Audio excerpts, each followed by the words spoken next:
This conference will now be recorded. All right. So just to get started, I want to introduce myself in case there's anybody who does not know me. I think I know all of you. I'm Emily Burkhead. I'm the Executive Director of the West Virginia Alliance of Recovery Residences. Jenny Hill's on here too. She's our Assistant Director. And Danny Hale is one of our new certification reviewers. So we'll hear a little bit from Jenny in a little bit.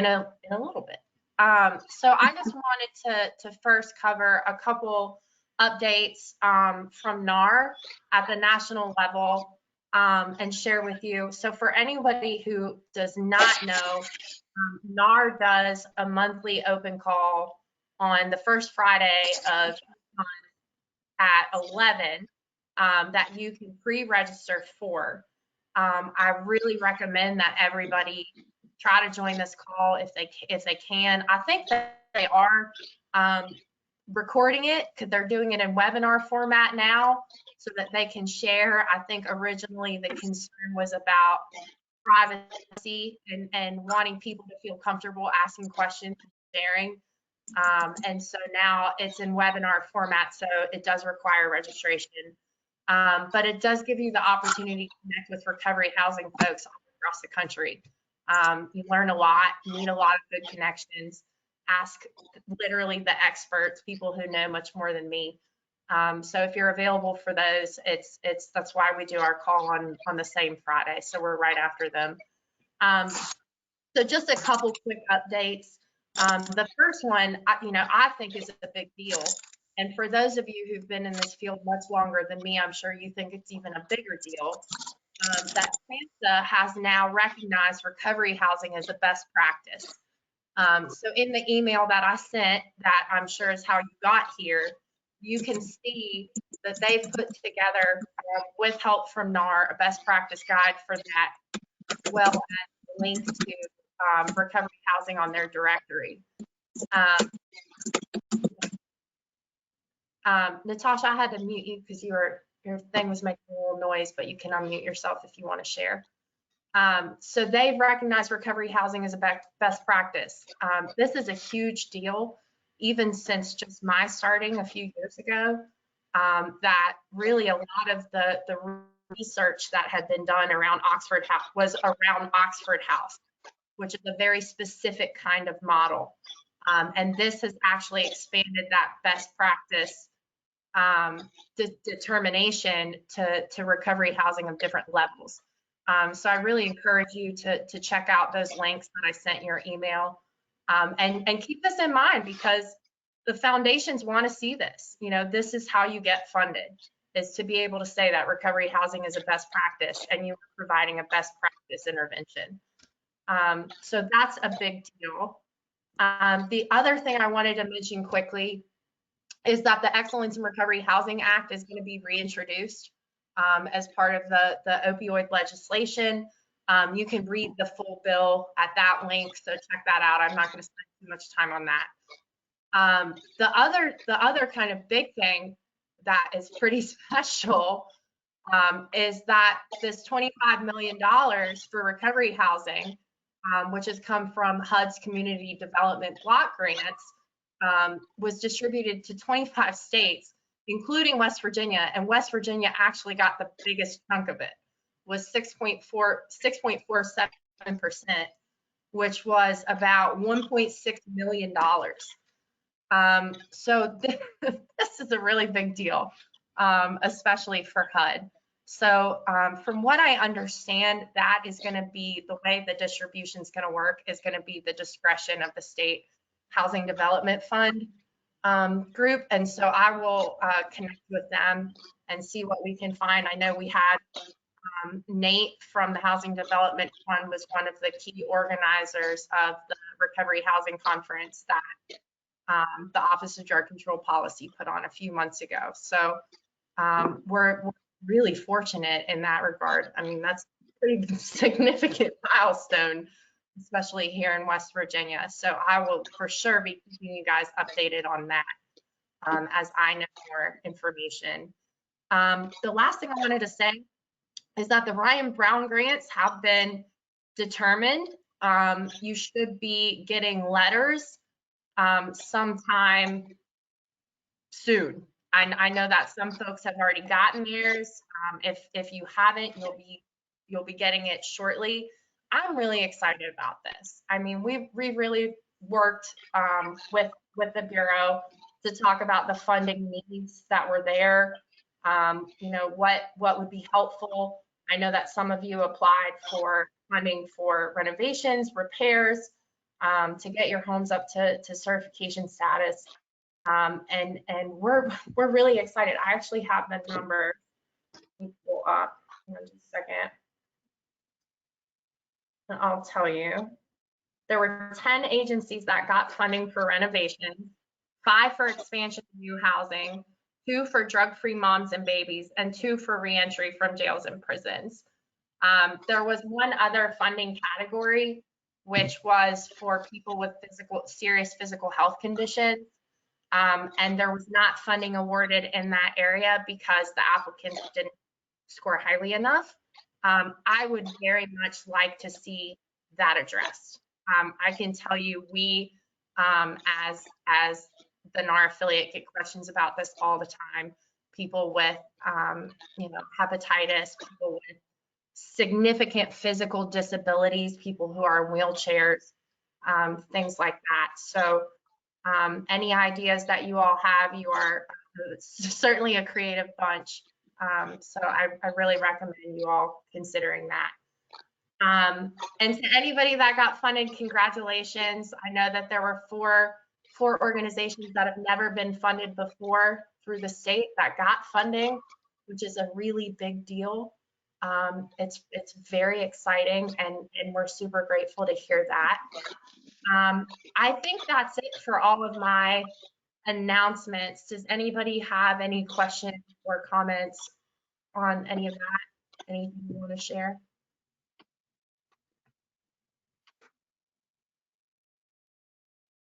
No? All right. So we do have a guest today. He's part of your community anyways. We started our certification process with our WVARR board members. We actually brought in the state of Ohio to kind of take over that certification process to prevent any conflict of interest. But it gave us the opportunity to really learn, you know, how this looked and how it was going to work and how we could make it better, how we could make it more efficient for the rest of you. So Jim McClanahan is from the Mercer County Fellowship Home in Bluefield, and they are actually the first program to get our WVARR certification. Excellent, excellent review. I mean, really. And one thing I want to say is that I think one of the strong points is that I genuinely believe that I could walk into Jim's home any day and it would look the way it looked when we were there. Things would run the way that they did when we were there. And that's what we want to see. You know, we don't want somebody to put on a show and you know, everybody to have to scramble around and get things together. Like, these homes really should be running at this level because that's the way the standards were designed. Like, they were designed as base level, bare minimum standards, which means this is the lowest level of quality expectation that people should be experiencing when living in your homes. That's not to say everything is, you know, all hope is lost if you're not there. We want to help you get there. So I just want to, you know, put that out there that if we're not currently meeting these standards, call us, reach out to us, and we'll develop a plan to help you get up to this level. And similarly, if you have any questions about the individual standards, what does this mean? What are you looking for?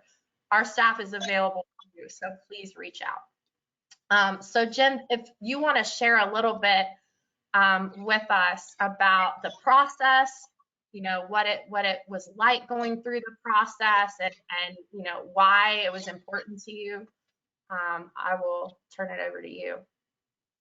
Okay, I'll start with why it was important. You know, 13 years ago, I come through this home as a resident myself, and when I first walked in here, I was amazed at there was actually a home here that was in this bad a shape. And I worked into the director position, and we decided that we're going to do everything that we can to give every resident the opportunity to have successful recovery. When a resident walks in this house here, the first thing that we want them to do is see a clean, safe, sober place to stay. And that's what we have. As far as the home part of the inspection, when Emily and them came through, we do monthly checks on everything. If something needs fixed, we fix it. We just don't let it go. That's what they're looking for when they come through. They're looking to make sure your faucets are working, your drains aren't clogged up, your floor doesn't have holes in it, the stairs are safe, just things like that. Most directors are going to have that already. I really hope they do anyway. The policy part of it, I went through that email that Emily sent out on November the 7th to everybody, and if you will follow every step on that policy, you will have every policy that they're requiring you to have. And probably you have most of them. I had at least 98% of them ready.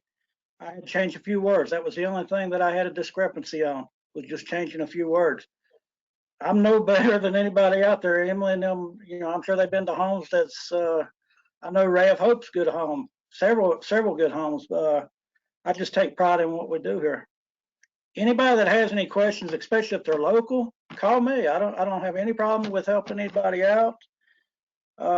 There is certain policies that you have to have, like medication policies. You need to let the resident know everything that's going on in your home, everything you expect from them, what monies you expect from them. And if you don't expect no money, that needs to say that somewhere. You need to be able to let that resident know that stuff. That's pretty much what they're looking for. But all of these are NAR standards that was set down years ago. Anybody that's running a house, this shouldn't be new to them.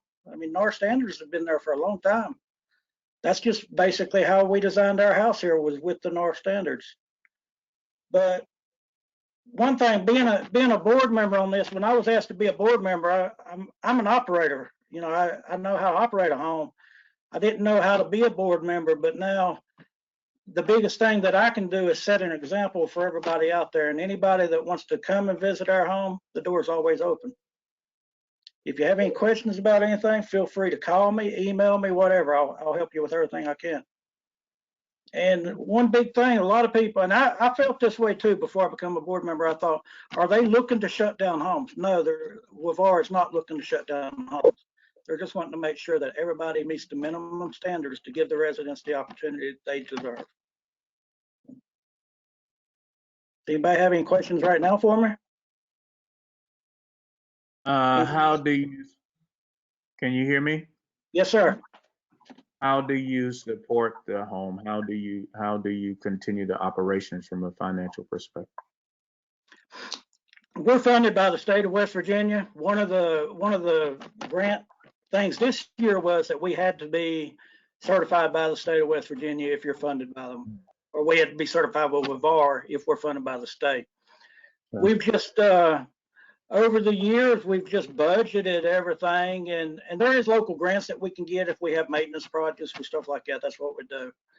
One other thing that we do is whenever I hire, my assistant director here is basically a contractor. He can do just about anything that we need. So that's how we're able to do the upkeep of the house. As far as the policies and everything, then that falls on me. I went through everything that Ohio sent me, word for word, letter by letter, page by page, and made sure that I had everything. So when they inspected me, I was ready for it. With this email that Emily, I know it's 52 pages long, but it tells you everything that they're going to be looking for, everything. Mm-hmm. It's actually better than what Ohio sent us. So. It is, and we get it. It is a lot. It is a lot to go through, but that's because we really took the approach of every single step. Like, we wanted you to know, this is exactly what we're looking for. This is what's required. We didn't want there to be any surprises. And I know that this is a very new thing for everybody, and that a lot of this is like just the process in itself is kind of like daunting. And so we really wanted to make it transparent and show you exactly what we're going to be looking for and exactly what we're asking for. And Jim is right, you know, a lot of this stuff you guys already have.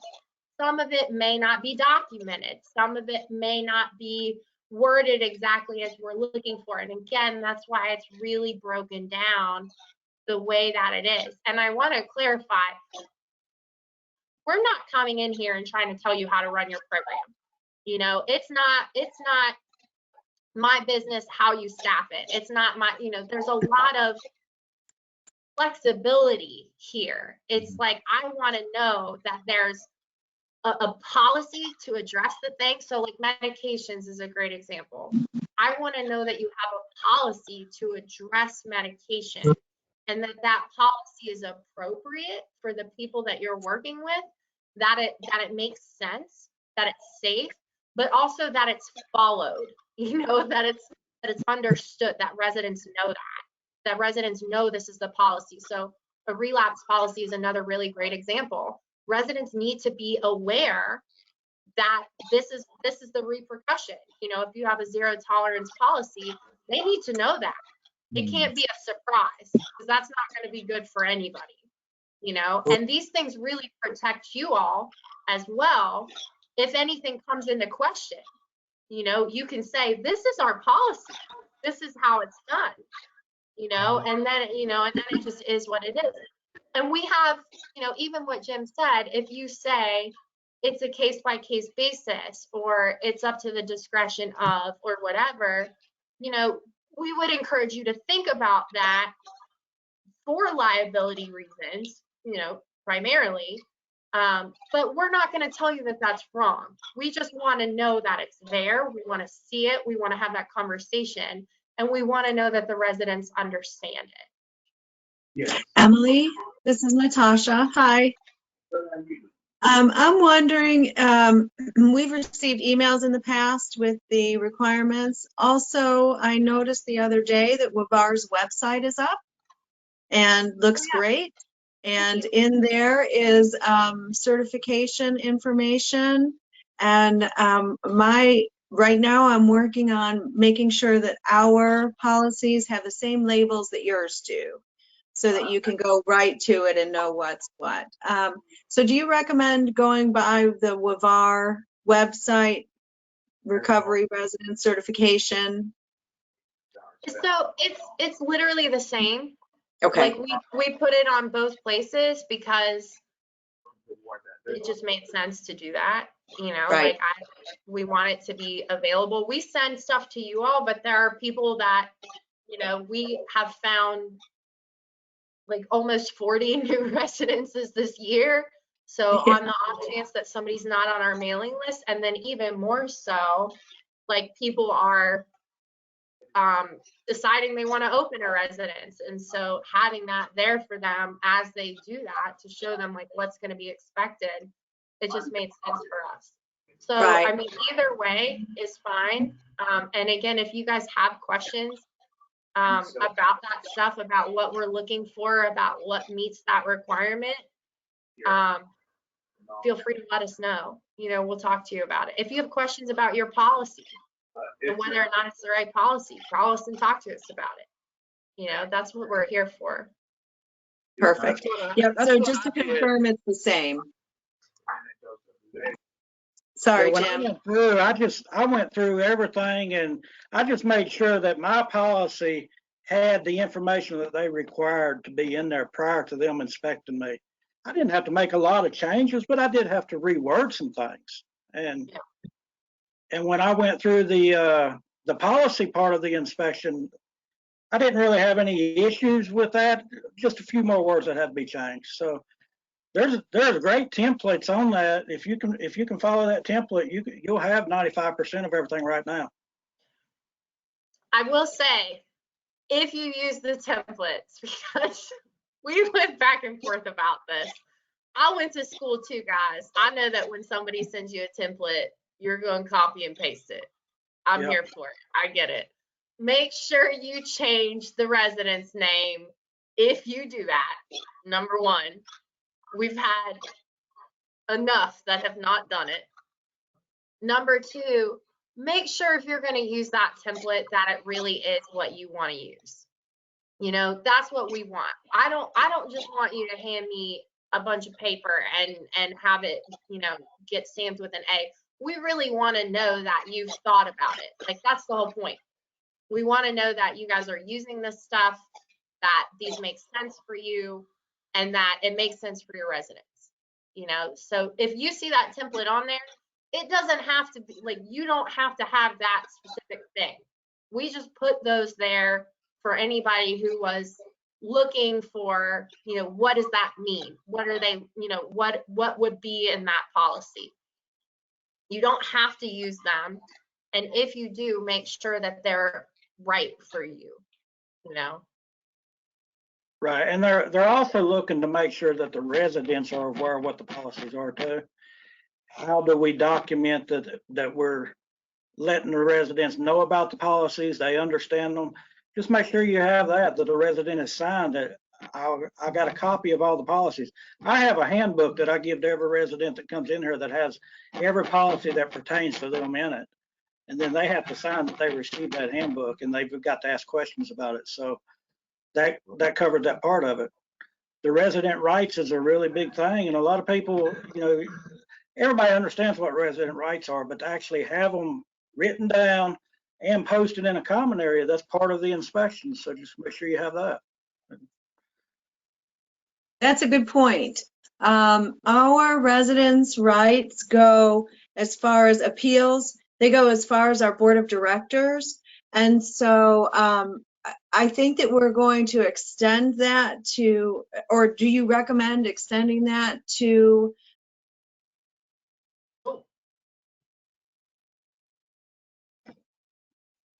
You guys both cut out. I'm sorry, I couldn't hear the last part of your question, Natasha. Oh, okay.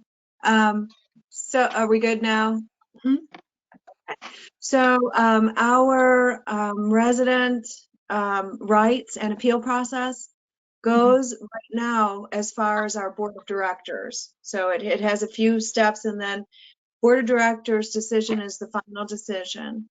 So with WVARR up and running, would you recommend that we adjust that to have WVARR being the final decision?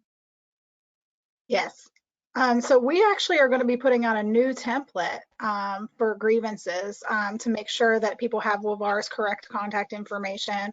We're going to have you know, every certified house using WVARR's grievance form that will be submitted to the house, but also to us. So that's an exciting new thing that's going to happen in 2021. So we obviously, the templates that came out didn't have the grievance template in it. But it's come to our attention that that's something that's important, and it's definitely required by NAR in the standards that, you know, that the grievance process that every resident is oriented to includes WVARR's information. So I just want to clarify, because we don't need to be the final step in your internal process. Right. We are an external step, if that makes sense. So for example, like if you have an issue with our certification determination, there is a process for you to go outside of us, you know, which was important to us when we kind of designed this whole process, where you can go to NAR, you can go to the state, you can go to the circuit clerk in your county, you know, where your residence is. There's all of these external steps that you can take. It's not just us saying, here's the final thing. The reason that we are this external voice is that, and Natasha, you know, I think you're amazing. This is just an example. What if somebody has a problem with you know, and they go to your board? Like, what is your, if that makes sense? So it's like, we are an extra thing. So what we require is that there is an attempt to resolve the issue internally. You know, if there's interpersonal conflict, I mean, we're dealing with people, some of whom are not healed, you know, who are still going through issues. Many of us are in recovery and have our own programs to work. You know, there's going to be personality stuff. We get that. And we understand in our grievances, a lot of the complaints we're going to get are going to be, I don't want to say trivial, but trivial. You know, that if somebody comes to us and says, we don't have enough space in the refrigerator, like things that can be mediated with an external conversation, you know, but we want to see that they came to you and made an attempt.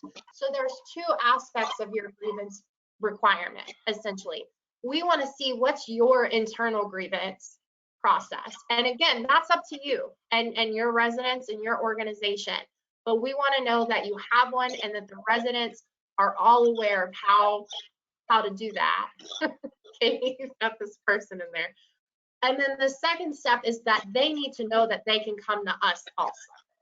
You know, that if they've made an honest attempt to resolve this conflict internally, or they don't feel safe, you know, they can always come to us.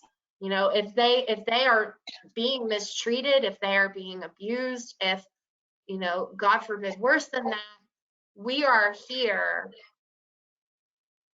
to advocate for them, to support them, you know. Does that make sense? Does that answer your question? Perfectly. And like Jenny said, Yes. we'll work on a little template for you guys because it is a requirement that our information be posted in your home.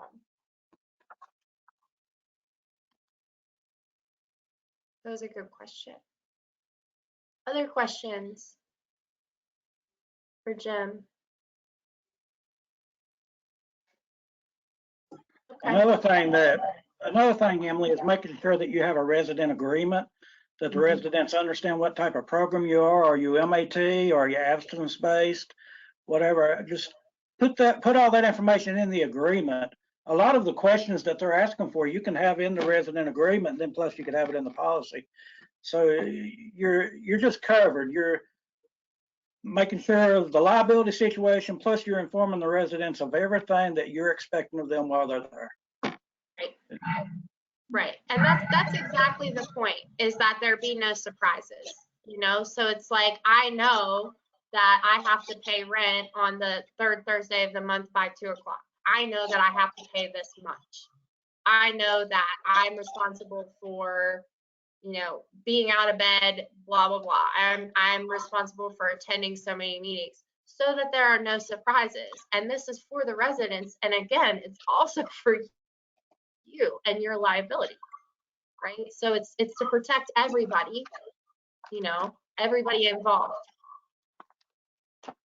So thank you so much, Jim, for coming on. We really appreciate you. And I believe Jim when he says that he would be happy to talk to any of you if you have any questions. And I think he is really a great example of exactly what we're looking for. You know, he's not a huge organization. He's doing really amazing work, and I just inspiring. I mean, really, there's no other way around it. Our staff was like, we were genuinely inspired going there and meeting them and seeing what they're doing there. So next, while we're on the topic of certification, obviously we've been talking about COVID for a long time, and we probably will continue to talk about COVID for a long time. And when we started having these calls back in March, we had a lot of preparation and education. And what I'm hearing from you all is that now is when things are really happening. You know, now over a year later, we're seeing COVID positives in residents, and we're having to deal with that. So I know of at least 5 programs that I think actually 6 now that have had COVID positive residents and have had to deal with that. So NAR has created specific certification requirements. It's kind of like an addendum to the standards, and this is going to be part of your certification. So we will have to get this updated in the software platform that we use. But Jenny is amazing at describing this, and so she's going to talk to you guys a little bit about what these are how they work and what we're looking for. And if you have any questions, feel free to ask.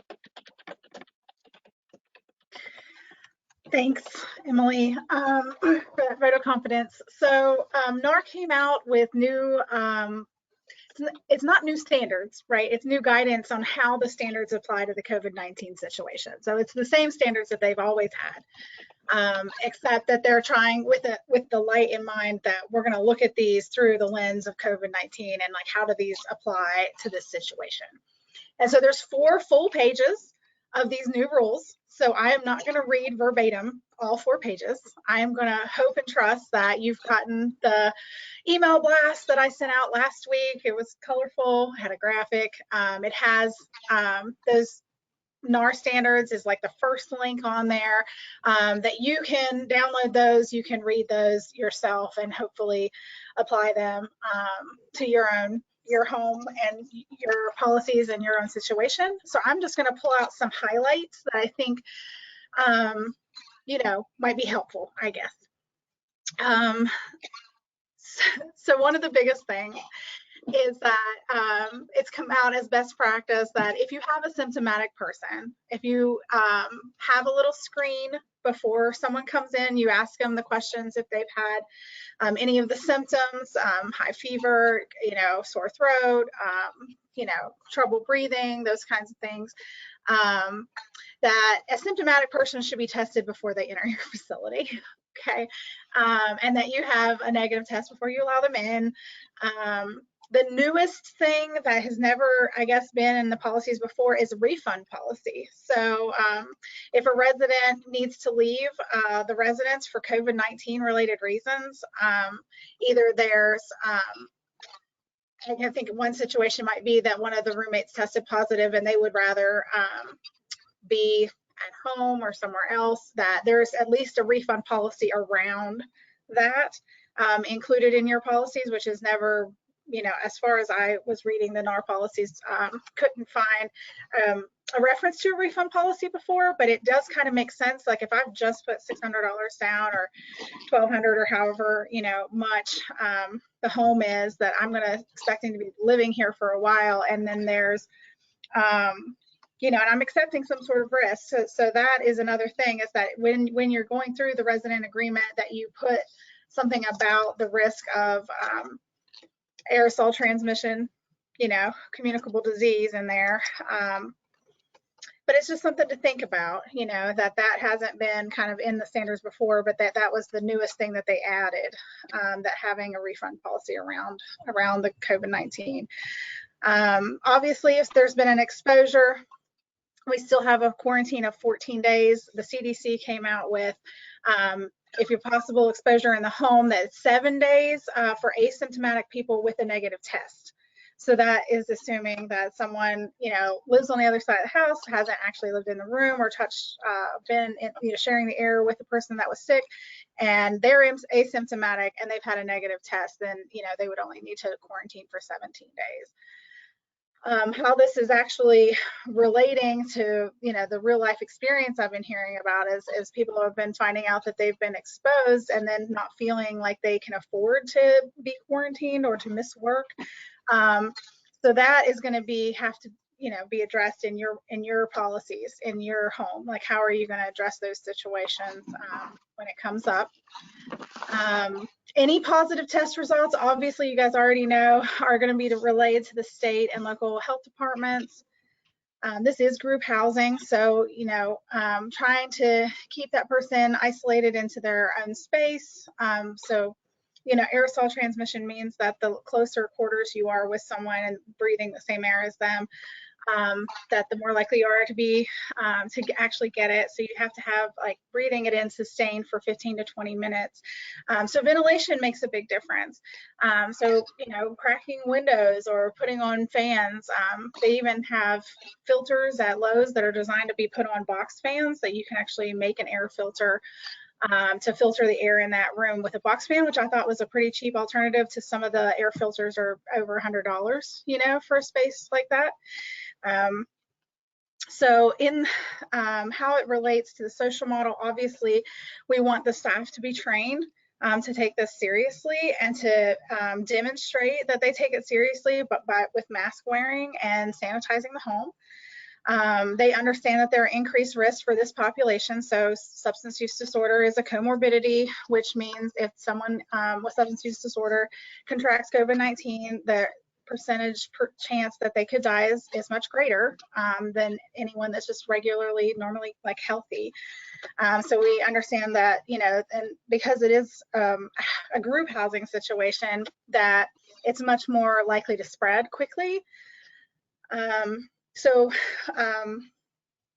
one of the things we're going to be looking for when we come is that, do you have enough sanitary products to be actually cleaning the size of the building that you have? You know, if you have an 18 room apartment complex kind of situation, and you have like one bottle of spray in, your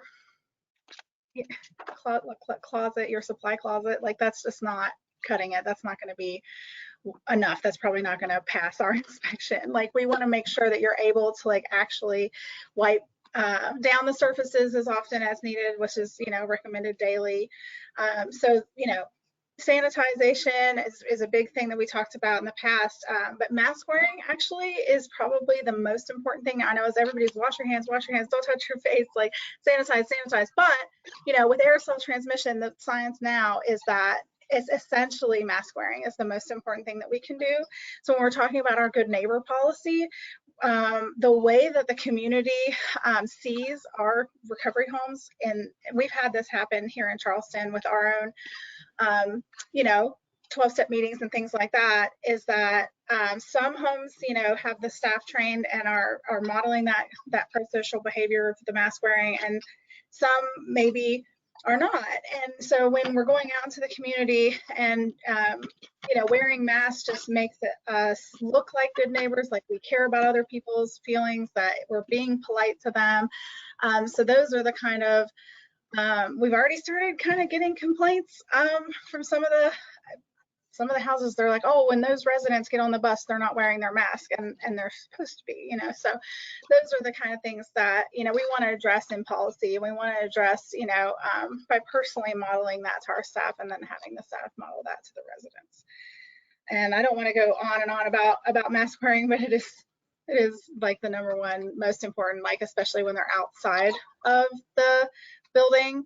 I've heard of people wearing masks within the home, but that is not necessarily NAR's guidance. NAR's guidance is that the community inside the home is so important, because we all live and work together in the home, that we really want to, utilize that community space as much as possible, and still, have in-house meetings and spend time together. But especially when we step outside of because we're working out together as a family, and when we step outside our home with our mask on, that we're protecting the family member, the community members, our recovery roommates, we're protecting the home when we step outside the home with our mask on and fully covered all the way up. If anybody has any questions, I'll be happy to help. Like I said, there's 4 full pages of guidance from NAR about it, but that was a summary. Which we will send to you. And thank you, Jenny, for covering all of that. She's much better at the medical lingo than I am. We had I'll make a comment quickly. We had a situation where we had a person that came into the home, and after he was there, he tested positive.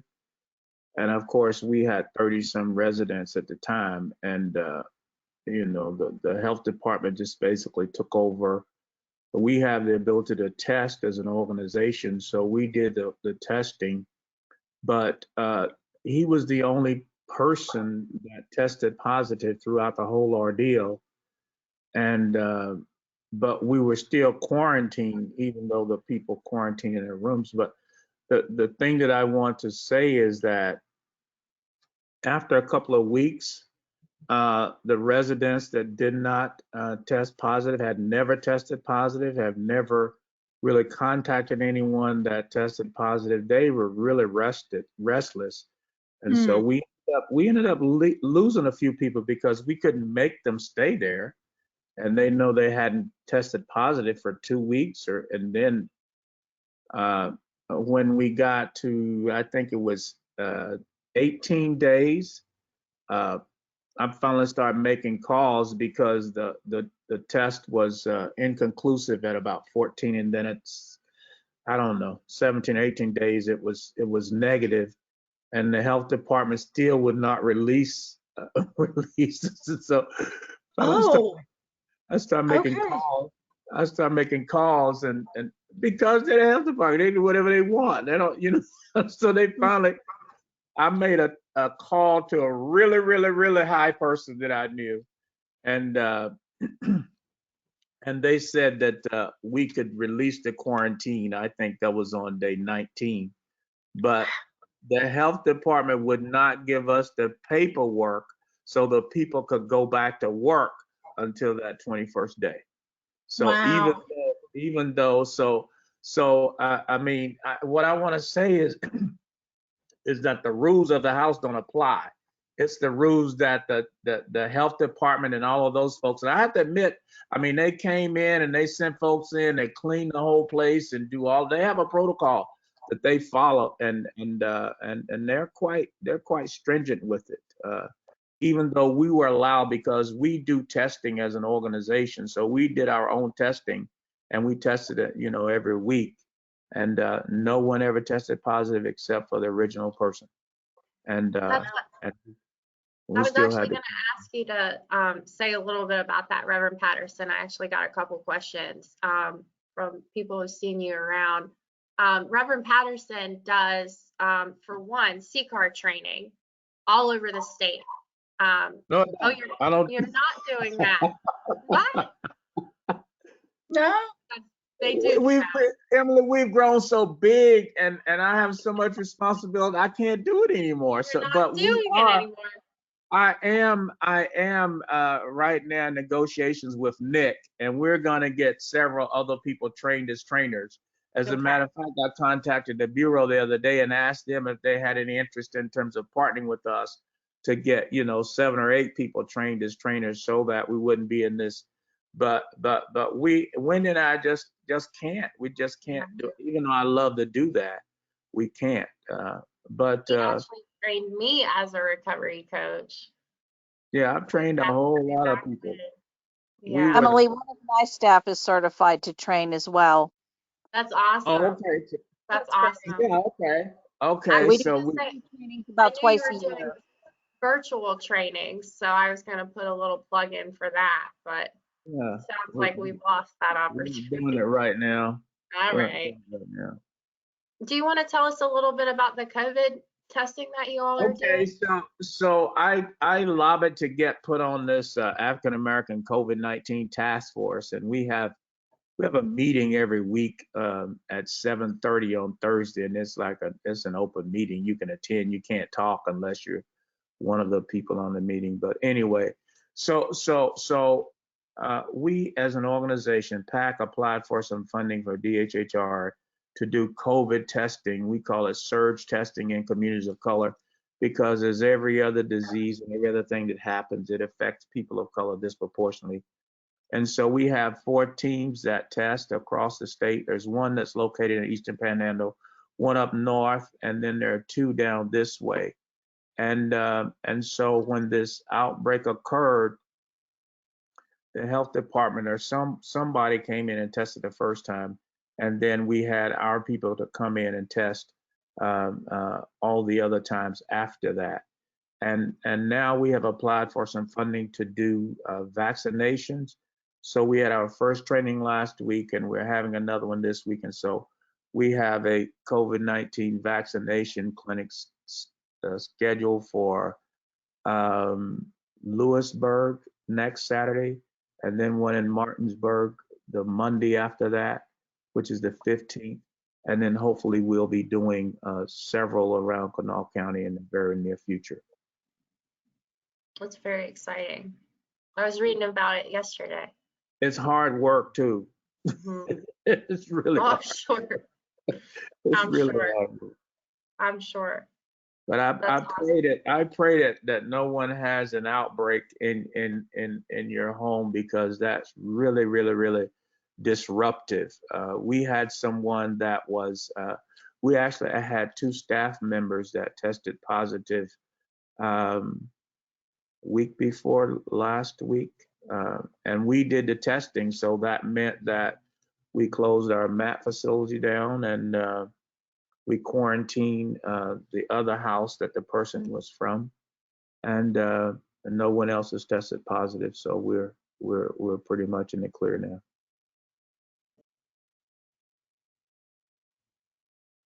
Anybody have any questions for him about that experience? I'm really glad that we have somebody on here to share about that. Like I said, I know that we've had quite a few. We have another program that had a significant number of their staff that were infected. They were all at a meeting together, like a 12-step meeting together. And along with some of the residents, basically every staff member was exposed. And then we have another program where they were fortunate that they have multiple houses. So they were able to allocate a quarantine house. And those of you that did our survey, what feels like an eternity ago, I think like last April, almost a year ago, that was one of the things that we were really looking to see, is that I know that like Jim, for example, you know, they have 1 home. And then we have other programs that have 14 homes. So obviously you all have different resources and different capabilities. And if you have things come up and you have questions, you know, we're here for you with that. Obviously, I'm not a medical expert. I don't work for the CDC or the health department, but we can always, you know, connect you to folks that have resources available for you. And another one I want to plug is West Virginia VOAD. Reverend Patterson and I were both grantees with VOAD, and I honestly was not aware of the breadth of the work that they do. And they actually provided PPE for our organization, for our inspections, and we're going to hand deliver it to us. You know, I sent one of our staff out because he was getting a little stir crazy to go pick it up, but they were ready to drive it to us completely free, everything we could ever need.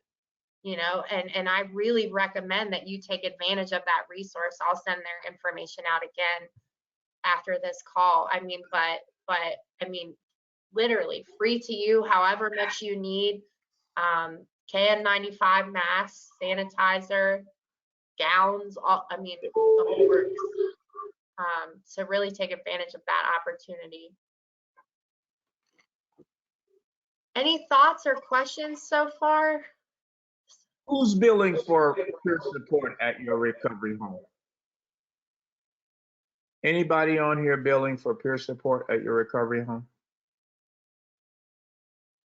Okay. If you're interested, we can connect you with some folks who are. Okay. And you can talk to them, because there's a lot of different ways to do that. And I can tell you, working with the state certification agencies, that there's going to be some changes to that coming up, to the way that's going to be done and handled, and the requirements for the people who are billing, the number of hours that are billable, and so on. So I think there's been some challenges with how folks are doing that appropriately, and some less appropriately. So, which is the case, you know, with the new thing. You mean overbilling? Nah. Come on, you're talking to your peers here. You're talking to your peers and your homies and your buddies. You know we wouldn't do that. I didn't say it. I didn't say that. I'm not gonna affirm or deny. I'm not going to affirm or deny. That's all I'm going to say. Well, I will tell you that the vast majority are doing it exactly as it's meant to be done. But as is the case with human beings, there are always bad apples. And unfortunately, those bad apples tend to get much more attention, especially from MCOs, Medicaid people. I mean, you know, they're worried about their dollars. So, you know, So, but they're working with the CERT board, they're working with Wave It Act, they're working with PBH, because this is not an opportunity that we want to lose, to make sure that it's done right. So Reverend Patterson, I'll connect you with some folks who are doing that and doing it well, doing it appropriately. Anybody else have questions, updates? Anybody doing anything exciting they want us to know about? I got another call at 2:30. I got to jump off, but it's been nice, and I'll try to get these from now on. Oh, Thanks awesome. for coming. Thanks for coming. We're excited to have you.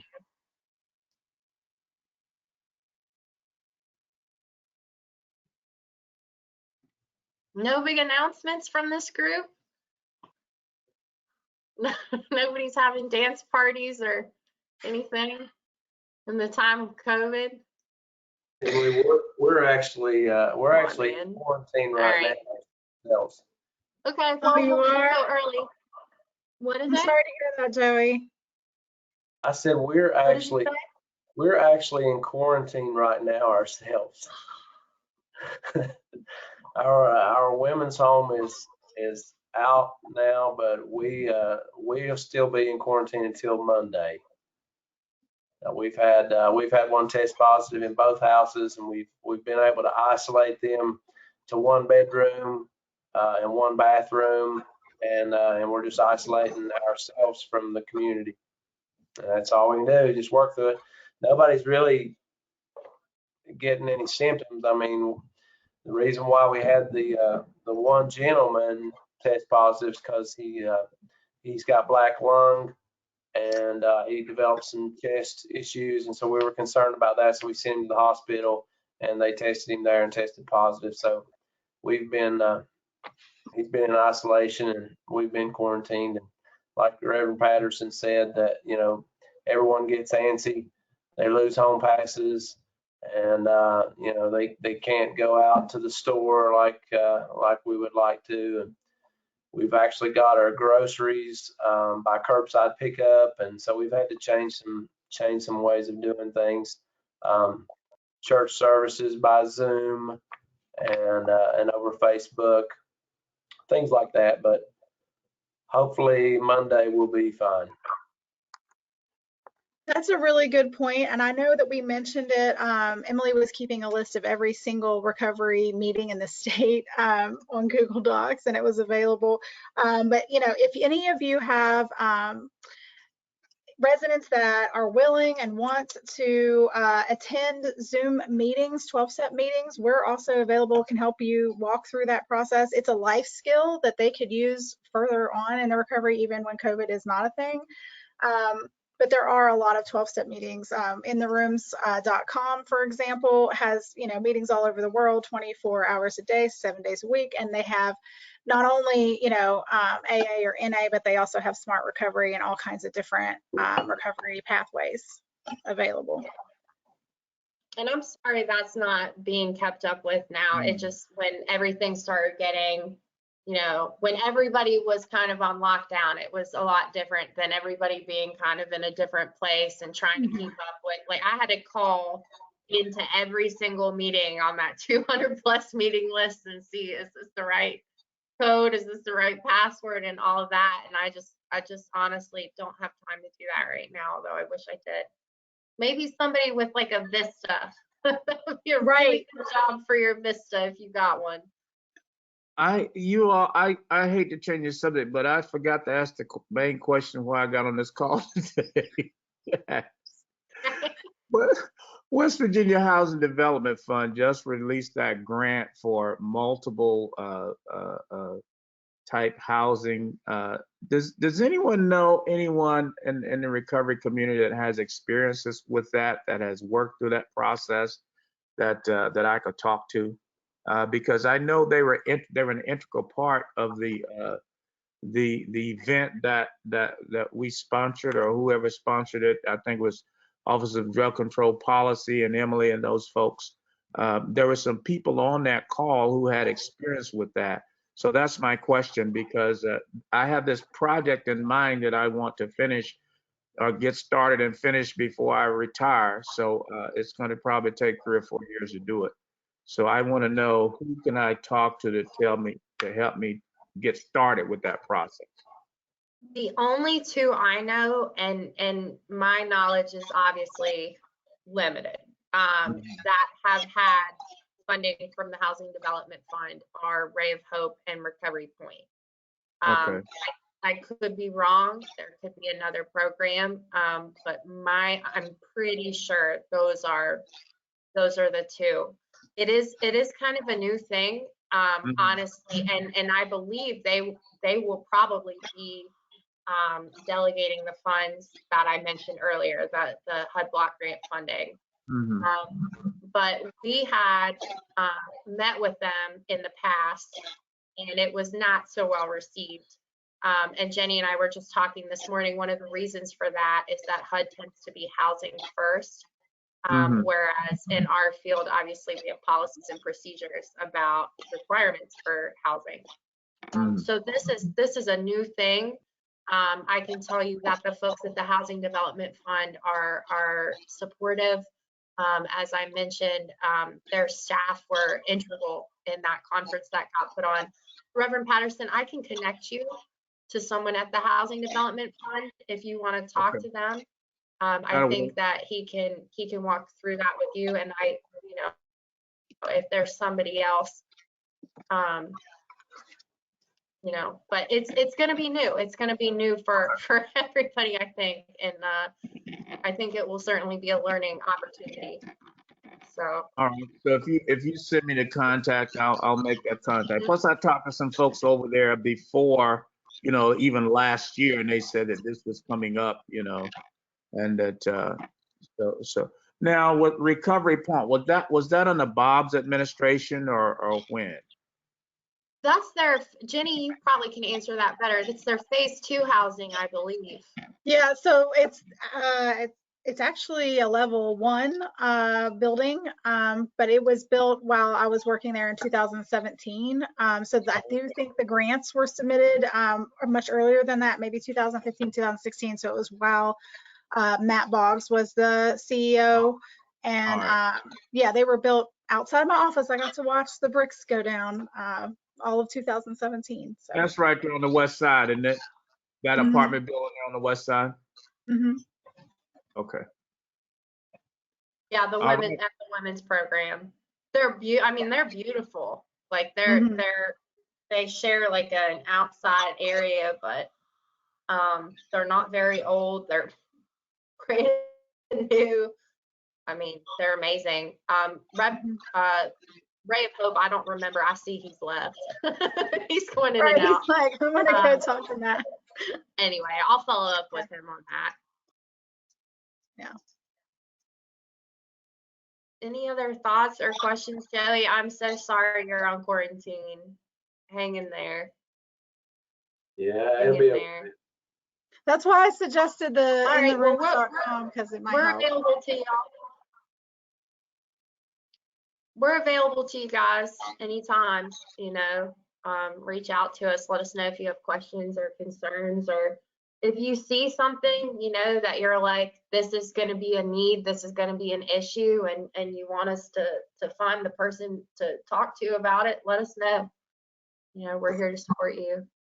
We appreciate you all coming, and we'll let you go. Thanks, guys.